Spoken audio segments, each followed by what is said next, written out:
On this problem, we learn about the properties of a function and graphs. Pretty much what characteristic of a graph of a function. First, the x-intercept and the y-intercept. So for the x-intercept, it is on the x-axis, so y must be equal to 0. For the y-intercept, it is on the y-axis, so x must be equal to 0. So on the graph, we'll see that we have this point. It is on the y-axis, and so that is the y-intercept.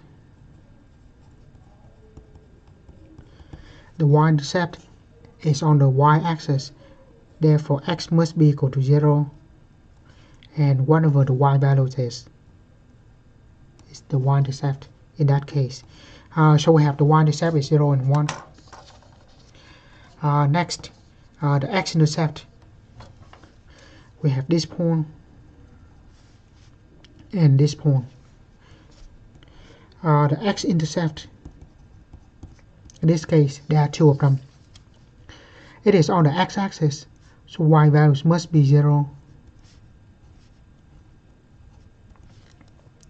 And this point is 1 for x and 3 for x. So we have two x-intercepts.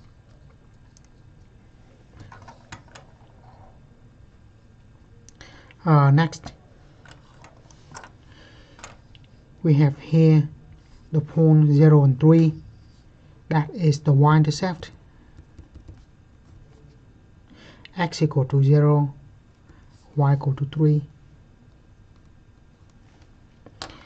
And the x-intercept. The graph, let's assume that it goes through this point and keep going like that.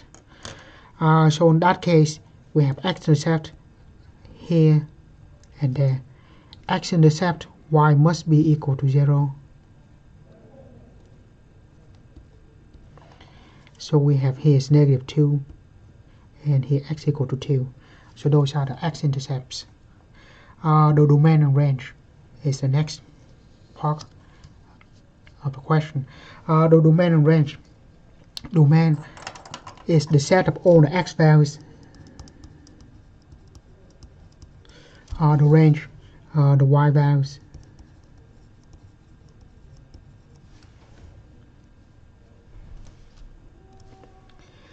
So on this one, if we look at the x values, it has all the x values from -infinity up to this point and then continue on the way to infinity. So on this problem, we have the domain, all real numbers, and then the range. The range, we only have one y values here, that is -4. So we have to write -4. But when we write the domain or range, that's the set of numbers, so we just have one point of -4 for that part. For this part, we start from here, which is -2. I'm sorry, on the x, but on the y is the range. So we go from 1, go down to -2, and then pick it up on the way to infinity. So we know that on the right it's going to be infinity. And when we get to the lowest point, that will be -2. And that including the -2, so we use the square bracket. Let's put the union in between. So we have the isolated point -4, the y values, and -2 all the way to infinity. That is the range for the problem. X, the domain is all the x values -infinity to infinity. For this problem, x values we have from this point -6 all the way to 2, and then we pick up from 2 again to infinity. So the domain will be from 6 to infinity, and of course that is the dot, meaning it has to be including the 6, so that should be a square bracket.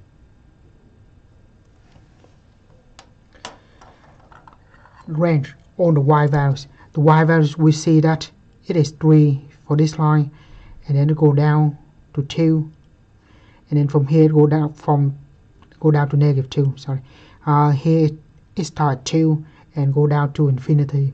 So all the possible y values will be from 3 down. So we're going to write the range.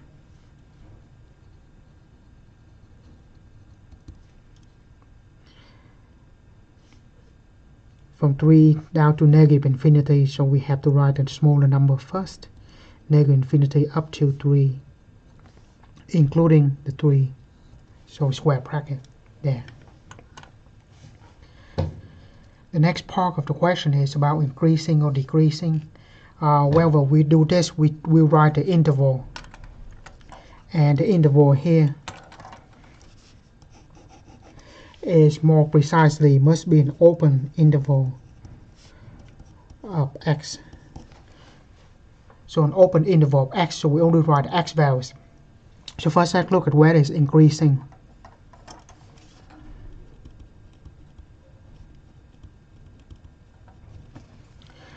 Increasing, it is where the function goes up. It is here, but we only write the x values. The x values is from 1 to 2. And the way we do that, we only define for an open interval. So where there is a dot on the empty circle is always parentheses. So that's the first part. The second part, we also have this, is the function going up from 5 to infinity.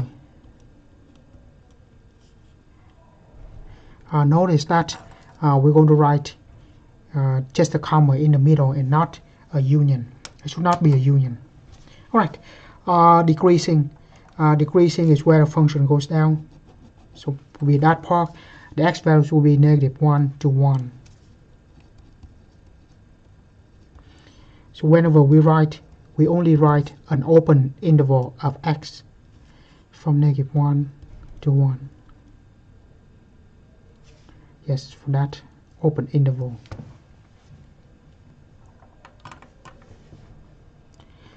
And then constant, where the graph goes horizontally. And this also an open interval from 2 to 5.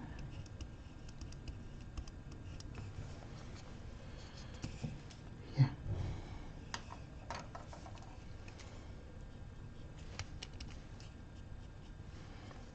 So 2 to 5. Again, it is an open interval of x. Next we have the graph. Based on the graph, we can say if it is even, odd, or neither. Even, the function is, the graph of an even function is symmetric on the y-axis. So we just say y-axis symmetry.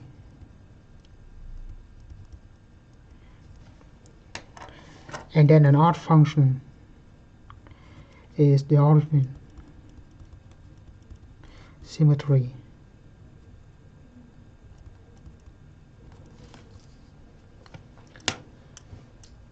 And neither, of course, is neither of those symmetries. Right. So when we look at this graph, the first one, it doesn't have any symmetry. The symmetry actually is about here, which is not the y-axis. So this one, we just say it is neither odd nor even. This one, it is an even function because it is symmetric on the y-axis. Whatever point you have on the graph, go across the y-axis, we also have a point on the graph. So this is y-axis symmetry, therefore it is even. Right. Next, this one obviously is not y-axis symmetry. A point here go across the y-axis, there's nothing on the other side. So it is not y-axis symmetry. What we have is, if we go across the origin, there is a point on the graph. So if we have a point and we go across the origin, we have another point. So that is the origin symmetry. So that one is odd. And this one, a point here doesn't have anything on the other side. upon here doesn't have anything on the other side, so it's neither, because it has no symmetry. Notice that the symmetry has to be perfect for it to be even or odd.